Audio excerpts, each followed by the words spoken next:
வணக்கம் சார். வணக்கங்க. திமுக முன்னாள் அமைச்சர் பொன்முடி அவர்கள் வந்து பார்த்தீங்கன்னா, பிடிவாரண்ட் கொடுத்திருக்கு சென்னையில இருக்கக்கூடிய ஜார்ஜ் டவுன் கோர்ட் வந்துட்டு. இதோட பின்னணி என்ன சார்? சார் அவன் செஞ்ச பாவத்துக்கு அவன் அனுபவிச்சுதான் சார் ஆகணும். ம். சார் சைவ வைணவத்தை பத்தி பேசினான்ல, ம். கர்மா அது வேலையை காமிக்குது. பிடிவாரண்ட்னாக்கா இவன் பாட்டுன்னு பேசிட்டு போயிடுவான் எங்க இந்து தர்மத்தை பத்தி.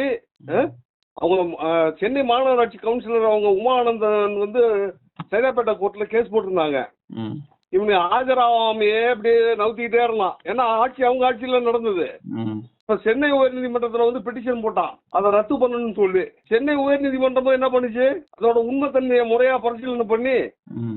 ரத்து பண்ண மாட்டேன்ட்டாங்க. ம். இப்ப சைதாப்பேட்டையில ஜார்ஜ் டவுன் கோர்ட் என்ன பண்ணுச்சு, ஆகஸ்ட் 6ஆம் தேதி போட்ட கேஸ், ஆகஸ்ட் 6ஆம் தேதி அன்னைக்கு இவன் ஆஜராகாம போனதுனால செப்டம்பர் 2ஆம் தேதிக்குள்ள காவல்துறை கைது செய்து ஆஜர்படுத்தணும் அப்படின்னு சொல்லி உத்தரவு போட்டிருக்காங்க. ஏன் சார் இவன் பாட்டுக்கும் பேசிட்டு போவான். இந்த நாளைக்கு என்ன சார் இருக்கு, இவன் யார் சார் இவன்? எங்க இந்து தர்மத்தை பத்தி பேசுறதுக்கு இவன் யார் சார்? சைவ வைணவத்தை பத்தி பேசுறதுக்கு இவன் யார்? இவன் நின்னா 5 ரூபாயாம், படுத்தா 10 ரூபாயாம். இவன் குடும்பத்து பொம்பளை கிட்ட போய் பேச வேண்டியதானே? இவன் குடும்பத்து இவன் பொண்டாட்டி கூட எப்படி நின்றுகிட்டு இருந்தானா இல்ல படுத்துட்டு பேசான பிள்ளைங்கள? இவன் யார் சார் இவன்? நான் போட்ட கேஸ் சுப்ரீம் கோர்ட்ல case number 31455 public interest litigation 2025 போட்டது, அது பெண்டிங்ல இருக்கு சுப்ரீம் கோர்ட்ல. இந்த செம்மன் வழக்குல பாத்தீங்கன்னாக்கா உடல்நிலைய காரணம் காமிச்சு விடுதலை வாங்குறானா. ஆட்சி அவங்க ஆட்சியில நடந்தது. அப்ப செம்மன் என்ன பூமி அள்ளிச்சா, குழி தோண்டிச்சா? என்ன சார் இதை விசாரிக்கிறவங்களும் சரியா விசாரிக்க வேணாமா? இப்படியே ஒவ்வொரு அரசியல்வாதியும் செம்மன் அள்ளுவான், நாளைக்கு கடனே மூடிடுவாங்கல்ல. அப்ப கூட அந்த கவர்மெண்ட் சும்மா தான் இருக்குமா? இதை விசாரிக்கிற அதிகாரி ஒழுங்கா செய்ய வேணாமா? கேரளா நீதிமன்றத்தை பத்தி வந்து விமர்சனம் பண்றாங்கன்னு அந்த நீதி அரசர்களுக்கு தெரியாது அதெல்லாம். அங்க இருக்க சுப்ரீம் கோர்ட் நீதி அரசர்களே வந்து ஒருத்தர் கொல்லுவான்னு சொன்னா அதுக்கே நடவடிக்கை எடுக்கல, கவர்மெண்ட் எடுக்கல, அந்த நீதி அரசர்களும் எடுக்கல, அட்வொகேட் அசோசியேஷன் முன்னுக்கு வரல, காவல்துறையும் முன்னுக்கு வரல. நான் போட்டு சார் கேஸ், எங்க வேணாலும் நின்று நான் பதில் சொல்லுவேன். ஜனாதிபதியில இருந்து சுப்ரீம் கோர்ட்ல இருந்து நான் கொடுத்த பெட்டிஷனு, அதை வச்சுதான் அவனே அரெஸ்ட் பண்ணாங்க. இவன் ஒவ்வொருத்தரை பத்தியும் பேசுவானுங்க, எங்க மதத்தை பத்தி பேசுவானுங்க. இவன் தான் தீக்காரனாச்ச. இன்னும் நாளைக்கு என்ன இருந்தது, பட்டை போட்டா 10 ரூபா, நாமம் போட்டா 5 ரூபான்றான். அவன் நாக்கு இழுத்து வச்சு அறுத்துருவோம் சார். நாங்க எல்லாம் என்னமோ இதுன்னு நினைச்சிட்டு இருக்கான் பெரிய ஆளுன்னு. இவன் எப்படி இருந்தான் பொன்முடி விழுப்புரத்துல? இன்னைக்கு எத்தனை கோடி சொத்து இருக்கு அவனுக்கு. அதெல்லாம் லஞ்ச ஒழிப்புத்துறை பார்க்கணுங்க. லஞ்ச ஒழிப்புத்துறைன்றது வர அரசியல் கட்சிக்கு வந்து ஆதரவா இருந்துட்டா பத்தாது, அதுல இருக்க அதிகாரி நேர்மையா செயல்படணும். திமுக பொன்முடி தாண்டி பாத்தீங்கன்னா பலரும் வந்துட்டு மேடையில இந்த மாதிரி இந்துக்களை இழிவுபடுத்தி இருக்காங்களே, எப்படி நீங்க பாக்குறீங்க சார்? சார் இந்துக்களை இழிவுபடுத்துறவன் எவனா இருந்தாலும் அவன் பேர மாத்திர சொல்லுங்க. இவனுக்கு யார் சார்? இவனுங்க சேகர் பாபு இருக்கான் பாருங்க, ஸ்னேக் பாபு,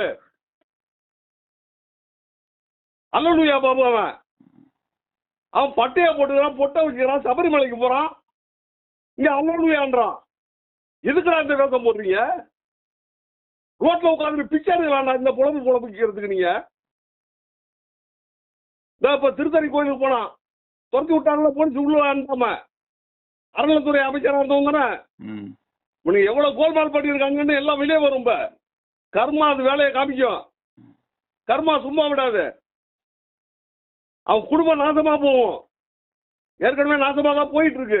என்னதான் பொதுவெளியில வந்துட்டு மக்கள் வந்துட்டு இழிவுபடுத்தும் விதமா பேசியிருந்தாலும் பாத்தீங்கன்னா மக்கள் வந்துட்டு திரும்ப திரும்ப அவங்களதான் வாக்களிக்கிறாங்க. இதேதான் தொடர்கதையா இருக்கு இல்ல சார்? இப்படிதாங்க இந்த இந்துக்கள் வீணா போயிட்டு இருக்கானுங்க. பட்டைய போட்டு பொட்டு வச்சுட்டு கலர் கலரா பட்டைய போட்டு பொட்டு வச்சுக்கிறான். அவங்களுக்கு தான் போய் ஓட்டு போடுறாங்க. இவங்களுக்கு கொஞ்சமாவது சூடு சுரணை வேணும் சார். இந்த ஆகராசம் அப்படிதான் பேசுறான், இந்த திருமாவளவன் அப்படிதான் பேசுறான். இந்த திருமாவளவன் வீட்டுக்கு வந்து புரோகிதர் போய் பூஜை பண்றான், உள்ளுக்குள்ள சாமி கும்பிடுறான்னு வெளியில வந்து நடிக்கிறானுங்க.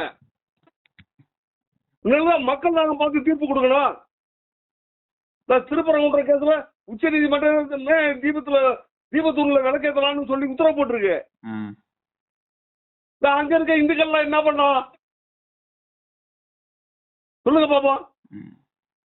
யாரும் ஜெயிக்க வச்சா இன்னைக்கு? இந்துக்களா? வெக்கமா இல்ல உங்களுக்கு? இந்துக்கள் சொல்ல பட்டைய போட்டு பொட்டு வச்சுக்கிறீங்க. எல்லாம் பேரை மாத்தி கூட போங்களேன்டா எங்கேயாவது. ஏன்னா போராடி ஒவ்வொருத்தன் போராடிட்டு இருக்கான், ஒவ்வொரு இந்து அமைப்பும் போராடிட்டு இருக்கு.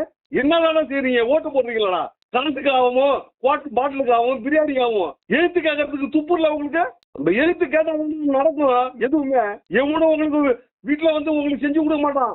எலெக்ஷன் வர நேரத்துல கையில காசும் குவார்டர் பாட்டிலும் கொடுத்து போவோம். அதை வச்சுதான் நீங்க ஓட்டு போட்டுக்கிட்டு இருக்கீங்க. சுரணம் வேணும் உடம்புல, கொஞ்சமாவது நல்ல ரத்தம் ஓடணும். சாராயத்தை குடிச்சிட்டு சாராய ரத்தம் ஓடக்கூடாது. நீதியரசர் எல்லாம் வந்து இதுக்கு வந்து நல்ல ஒரு தீர்ப்பு கொடுத்துருக்காங்க. இவனு இந்த மாதிரி பேசிக்கிட்டே இருந்தாங்கன்னா ரொம்ப இந்துக்கள் வந்து ரொம்ப கேவலப்பட்டு போவாங்க. இந்துக்கள் சொல்றதுக்கே வெக்கமா இருக்கு.